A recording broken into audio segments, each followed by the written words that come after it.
Welcome. It's said that 90% of millionaires invest in real estate. And on the Freedom Founder podcast today, we have a guest who has found success investing in real estate and continuing to build companies based on that area of real estate investment and development. So I want to introduce today my guest, Solomon Floyd. He's a former airman with the U.S. Air Force.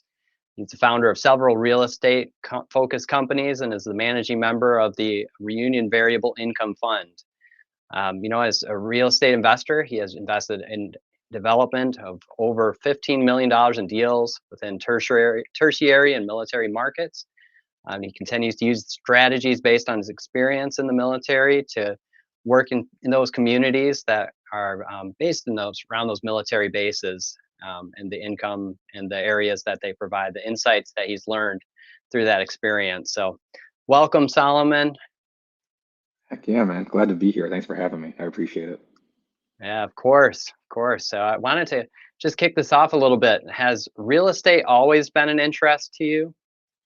I wouldn't say it was always an interest. I think I fell into it quite accidentally. Okay. So when I was in the military, I had several jobs in my short time there, but the Yep. one that allowed me to kind of learn the most and gain the most, insight into what it is I wanted to be doing, which was serving an underserved market. And the easiest way I could think about doing that was like I had this binder actually right here, Yep. um, you know, has 100 different ideas in there about what different businesses to start, and Okay.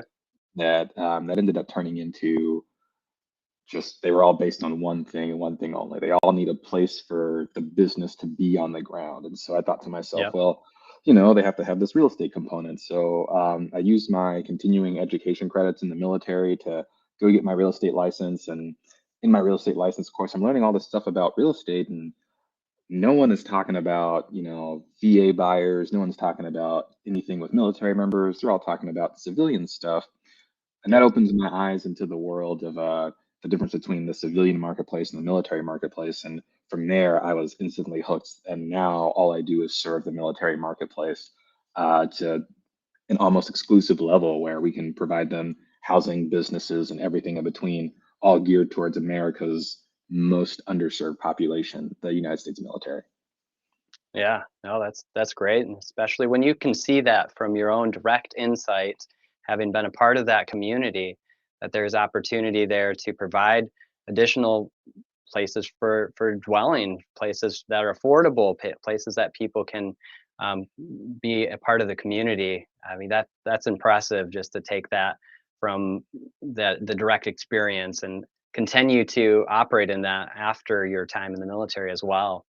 So, in regards to the area of real estate and focused companies specifically, when we say that in plural, talk about that a little bit and where things started. You started off with getting your real estate license, and then things continued to develop and grow to where they're at today. So, talk a little bit about that progression and the addition of other companies as you went along.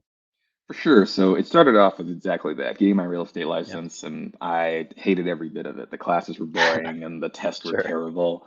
Yep. So I get my license, right? And I don't even end up using it. I just kind of get started in wholesaling properties. There's a Okay. long story that goes in with that, but basically I make 100 Hmm. trips to my target market, Wichita Falls, Texas, with 100 investors. And I'm like, hey, there's value here. 100 investors say no. I tell Hmm. myself at 101, I'm done. I'm done with Wichita. I'm Yep. no longer going to try to sell it. 101 that we drive up there, 2.5 hours there, do the tour for another 2.5 hours, 2.5 hours back. So it's a lot of driving. And, I'm thinking to myself, like, he's going to say yes because he hasn't said no yet. Lo and behold, 101 says yes. And that kind of kickstarts everything else into play. And what that Yep. allowed me to do was, one, kind of reinvest back into myself where I could get my own property portfolio. And then two, Yep. focus on something that I like to call complementary investing. So Okay. where there is an area that is in need of services doesn't mean you can just go in there and flood them with services, right? There's Right. getting financing, there's getting a franchise to say yes, there's getting employees to work for you. There's so much that goes into it that I think Yep. realistically, what I was able to truly identify was I can build six homes, or I can renovate six homes in a row, and I can put my investors on the other side of the street and also do six homes. So that's 12 homes right Okay. there. That's Yep. 12 people paying, you know, call it 1250 per month in rent when they originally were paying 950. That's an upgraded house, that's new Yep. appliances, that's military members. It's just finally giving them a place to live. Well, the idea was if I can own a coffee shop or a barber shop or even just a little convenience store where they can just walk down the street, get their gas and groceries, and then be on their Yep. way, we'd create this complementary investment cycle. So I convinced an investor, I was like, hey, let's go take a chance. We have these homes right down the street. Why don't we just build them a little coffee shop? We build them a little Yep. coffee shop. And it ends up really kind of working out pretty well to the point where it gets leased by a third party tenant. But because it's just in walking distance, everybody's able to make something happen where these military members are always going there before they go to the base, or they're Yep. walking there on Sundays or Saturdays with their day off, and the neighborhood starts using it and starts growing it. We start hiring people from the neighborhood who are now making a better wage than they were doing anything Yep. else, and so now they can rent better homes, and so I kind of immediately start seeing the trend of like, well, if I just build up the housing, build up the density, I can then provide the services where they aren't really there. And if you've ever been to a place like Wichita Falls or one of these rural military bases, Hmm. there's not a Starbucks there, right? Starbucks isn't going to go there. There's not enough college Sure. graduates, right? Yeah. Trader Joe's isn't going to go there. Not enough college graduates. So Okay. all these what I call restrictive criteria for big companies to go into a market mean that there are so many people that are underserved to the point where you can create your own little franchise or you can create your own little company. And again, coffee companies don't really cost that much money to create. It's really expensive Hmm. as the rent. But realistically, you can get a bag of coffee beans for maybe $110 a bag, but you can make Okay. about 2 grand per bag, right? So Okay. that's a big rationale for trying to make something happen where you don't need this state of the art, beautiful coffee shop. You kind of just need the bare minimum until you can improve and improve and improve. And that's what we spend a lot of time doing is build up an area and improve slowly but Yep. surely. Every 2 years, we add until there's no more room to add. And then we move down the road, move down the street, move to another Yep. neighborhood, move to another town, another city, just depending on what our need is. We're only building for what the need is, not really Yeah. building for anything other than, I always say this on other podcasts. There may be 100,000 people there, but I don't need to build 100,000 homes, Right. right? I Yep. don't need to build 100 coffee shops. I really just need one coffee shop, one barber shop, and maybe 60 homes. As a real estate Yep. investor, that's key for me. That's Yep. passive income at its finest. But when I think past Absolutely. that and go towards the altruistic route, which is these people do need housing, then I can think about it as okay, well, let's target 150 homes per year. And for Yep. every 100 homes we build, we bring in one commercial property. And as Yeah. long as that ratio is met, we've always had a really good success. That's awesome. So you're not only investing in properties, you're also building new properties. Is Yeah, that correct? Yeah. that's Okay. exactly it. And Awesome. right now, that's a lot more of our business than doing the renovations. Okay. Some of these properties are really old, Yep. so Yep. the idea is, let's try to maximize our profit, maximize our gain. But also, again, right, I can have one home with one family, or I can buy that home, tear it down, build six homes, and have six Yep. families. And six Absolutely. families buy more coffee than one family does. It's just simple math. Absolutely. Yeah. And you're providing a brand new home for these families that are coming into that area for sometimes even just short few number of years, I assume, Yeah, based sometimes on it. months, right? So Okay. it'll be a matter of either it's a short-term rental or we sell it, and Yep. immediately once it's sold, right, clock starts ticking down 2.5 years to 5 years to 10 years are sort of the time frames. But Yep.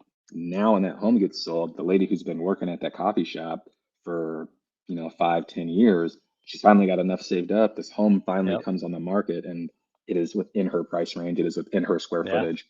That's what we're Right. trying to create. And that's what our military niche really allows us to do is, hey, Yeah.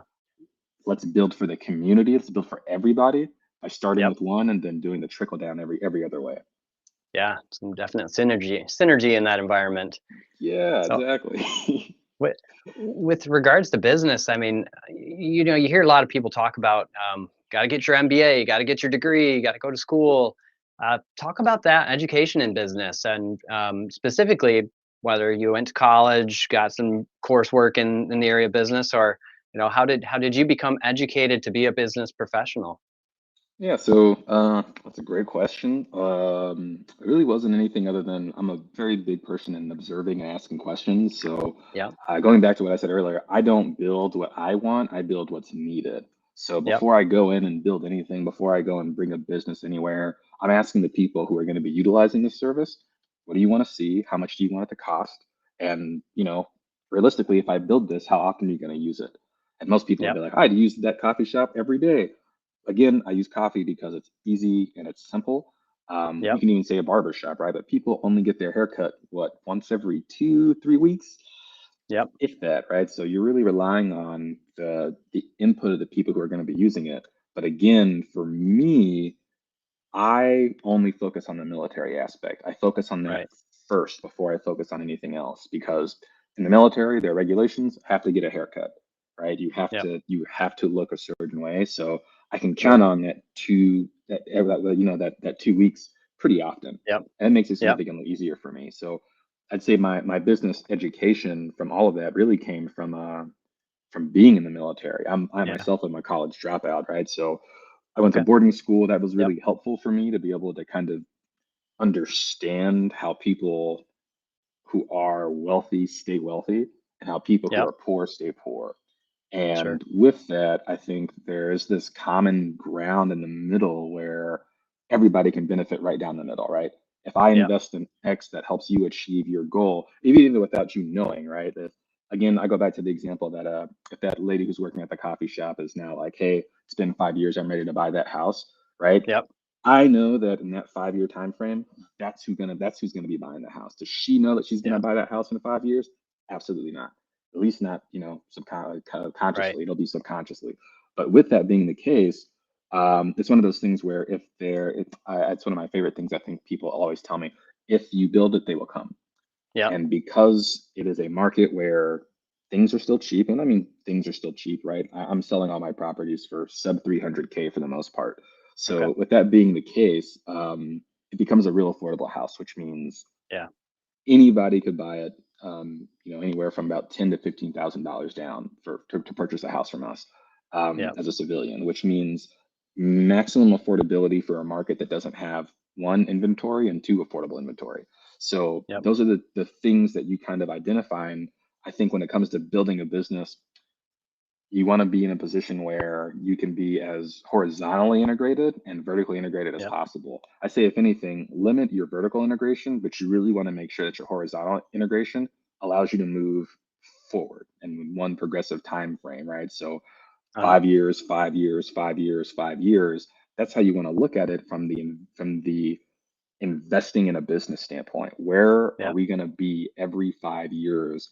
So that way we can adjust. Because if you start a business now, 5 years later, whatever market you've invested in, whatever you've done, it's going to be Hmm. significantly different. Technology is going to be Sure. different. Customers' needs is going to be different. If you've done a Yep. good job, you've helped your customer identify what those needs are in those 5 year timeframes. The benefit Yeah. of my markets is this. I like to think about it in this super abstract way, but my markets are still stuck in 2008, right? Okay. But they have the dollar of 2023, which isn't that Yep. strong. But let's just say it's more than the one that we had in 2008. So my Sure. property values are still low here, which means my opportunity costs are lower. Yep. Um, the dollar amount is higher, which means my revenue is higher. So it allows us to be able to say, okay, well, once we build the coffee shop, now I can go and I'm going to wait 5 years. In 5 years, the taco shop opens up across the street. Because if Yep. I can prove that the coffee shop is doing well for 5 years, I should be Yep. able to have a very similar use case for the taco shop. And I Yeah. don't build, super large commercial properties. We don't renovate super large commercial properties. Yep. They are mainly drive-through driven for the reason Okay. that people are on the go. And if somebody really wants to sit inside and work inside of my coffee shop, they can. But for the most Yep. part, I want those people at home. I want them in the homes that they're buying, that they're living in. I want them Yep. enjoying the light coming in from their window. We maybe have a few seats in the coffee shop, maybe a few seats in the taco shop, but realistically, Yeah. we want people grabbing and going, moving and grooving. Yeah. Absolutely. So you're seeking that whole holistic experience and thinking about the family and the space that they're living in. And so, I mean, you found your niche, and you're seeking to add value in that niche, and not only just with the housing, but also with adding in some retail spaces that people will find value, and that will Yeah. help create that additional interest in maintaining that living space for a longer period of time if they have that, which is what they would like in that area. And like you said, a Starbucks may not come to some of these areas, a Trader Joe's might not come to these areas, but if you can add that, because that is something you're seeing as a need, then you're going to add value for yourself as an entrepreneur, but also within the community you're operating. And Yeah. that's it. And it's a matter of what I call a triple win scenario. I don't think a lot of entrepreneurs, let alone real estate investors, are taught this. Yep. Most of them are Okay. taught, I'm going to buy for the lowest price. Well, I don't know if the lowest price helps the person who you're buying the home from all that Yeah. much, right? And then I'm going to sell for the highest price. Well, who does that help? It only helps the person who can afford the highest price. So I think Right. that's a single-minded approach versus I build not only for myself, right, my investors. So that's Yep. one way that we win. Well, then my contractors come to me and they say, well, we also have to live in this area. We also have to be able to send our kids to school. We also have businesses we're trying to run. That's another Yep. fair thing to really accomplish with your supply chain. Again, being horizontally integrated, that construction piece is the vertical integration side of where Yep. you're going to be in that supply chain from your own supply chain, right? So I'm gonna need them at point A to help me build the home, right? So instead of doing what most people would do is like, hey, I'm going to hire the cheapest, fastest crew that I can, which is going to literally cost you on the backside. I'm going to hire Right. the most experienced, Yep. well-managed crew. But the difference is Yep. I'm not going to pay their 15% markup up front. What I am going to do is give them 15, 25% of that deal. And not everybody's Okay. going to go for it, but the ones who will understand that value because volume is going to be key. So when I Yep. can say, hey, I'm building 6 homes versus you're only going to build the one home this quarter, I'm going to give you 6 homes to build this quarter. But Yep. I don't want the markup. You're going to put the markup. I'm going to give it to you when the homes sell. And I Yep. think for construction people, you got to build that trust. But once I built that trust, it was a lot easier for me to be able to maintain our horizontal and vertical integrations to make Yep. sure that we can always produce at the cheapest cost. And once you can do it once, twice, 3 times, 4 times, those people are always going to join your side. But from Yeah. there, it is then being able to sell the home at an affordable price to the third Yep. person. And that is what we call a triple win scenario. The investor wins, the contractor wins, the buyer wins. And if everybody can win in this scenario, one, your deals move quicker. Two, you have far more leverage in the community Yep. versus being the guy who comes, buys everything, kicks out all the people who can't afford to live there anymore, and then immediately sell it to the people who came from out of nowhere who have Yep. nothing but money to spend, right? So it's all Right. about making sure and Yep. maintaining the fact that, I'm not in markets where there's someplace else to go if I buy up the entire market. Like after that, Right. there's nowhere else, which means I have to be very conscious of this entire process of raising home values. And so with Right. that, I've raised the home values in my market, or at least seen the home values in our market raise from an average, 75% AR, or sorry, $75,000 ARV Yep. back, 8 years ago, to now, 150, 160, 170. So Right. again, not the most amount of money, but in 8 years, $100,000 worth of growth. I think that's key because that allows people to slowly build with you. And Oh again, the yeah. idea is they're going to Definitely. be buying, exactly, they're going to be buying homes from me down the line. So instead of taking them out of the market immediately, I'm just making sure that horizontally, when they get to the point they need to get to, they can buy. Absolutely. Oh, that's great. I love that longer term thought process that you have. And that was something that we mentioned briefly when I introduced you is the Reunion Variable Income Fund. I wanted to ask if you could just talk a little bit about that. I know for some of the listeners, they understand real estate investment, buying a house and maybe renting that house out or making some updates and renovations and then selling that. But what's the income fund and what does that do for someone who's looking to invest money in real estate? Sure. So the Reunion Variable Income Fund, RVPP, is our fund that takes out some of that having to be one accredited investor. For those of you that don't know what Okay. that is, there's some work you can do to look up on it. I think there are multiple definitions, so I'm not going to give you one, but if you're smart, you can look it up. And it takes out some of that work of having to say, I make $200,000 a year. Yep. I have, X amount of dollars saved up. And so where a lot of people get lost in real estate is they really think there's only two routes. I'm going to buy my first property, fix it up, and then flip it, right? Or I'm Yep. going to or rent it, one of the two, right? But buying a Yep. property in whole is the first route. The second route is syndications. And most people are Okay. going to try to syndicate. I think those are the most two common forms of real estate investment out there versus there are REITs and funds. And my fund in particular just Yep. takes all of our cash flowing assets, puts them underneath one roof, and distributes that income to investors who invest in our fund. So the Yep. benefits there are one, no minimum investment, two, immediate cash flow returns. So there is no downtime waiting. And then three, the ability to grow that money as you keep growing. So we have Yeah. options for people who want to invest monthly, whether it's $500 a month, $1,000 a month, whatever it is, but it allows you to start building that real estate foundation Yep. without really having to own anything or having to wait in a deal. You are investing in this company. This company is using your funds to go and purchase more deals. But as you invest in their company, they are giving you a return based off of the portfolio that they already own. So while Yeah. you are in this portfolio that's growing, they're building everything around that. And that's exactly what we're doing with our fund.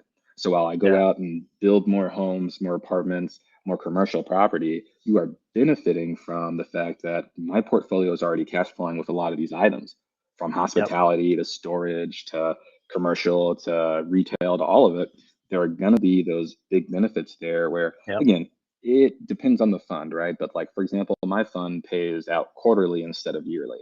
And there are a lot of Okay. funds that'll pay 8% per year. 8%, if you're a new investor plus a salary, that's a really good return. Yep. Versus if you can find a fund like mine, you can literally get a 7% return every single quarter, which is, I guess, what, a 28% return almost. Being able to get that every single year for quite literally, I don't want to say nothing, but for $500 to $1,000 or higher, right? And what that Yep. will give you is one, it'll give you two things. It'll give you the ability to earn passive income, which is key. It'll help you establish this base that you Yep. need because a lot of people Yep. do the one mistake, which is, well, I'm going to quit my job and then I'm going to go invest in real estate. And it's like, well, time out. um, Right. that's not going to help. And that leads me to the Yep. second thing that it gives you, which is credibility. A bank is going to look at you when you go do your first deal and they're going to say, well, what's your income stream? Oh, you quit your Right. job to invest in real estate? I can't tell you how many people have come to me and said, I want a joint venture with you and here's all the money Yep. I have. And I have to turn them down because realistically, if something bad happens, I can't say in good conscience that you should invest with me with all the money you have. Like if you Right. don't have Sure. a first stream of income and a second stream of income, then you're probably not qualified to invest. And what a Yeah. fund and a REIT will do will make you more qualified to be the investor that people are looking for. On top of that, it's also just going to give you passive income, and Yep. everybody loves passive income. So you Absolutely.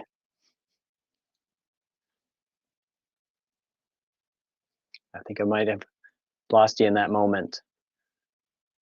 Passive income, though, definitely is something that, in regards to real estate investment, is something that people are looking for. And it sounds like Solomon has an opportunity, so we're bringing him yeah, back in here. So just oh adding yeah, that, yep. passive income, definitely something that people are looking for when they're looking at investing in real estate. And so sounds like that's an opportunity that is worth exploring. I'm gonna have two more questions real quick for you.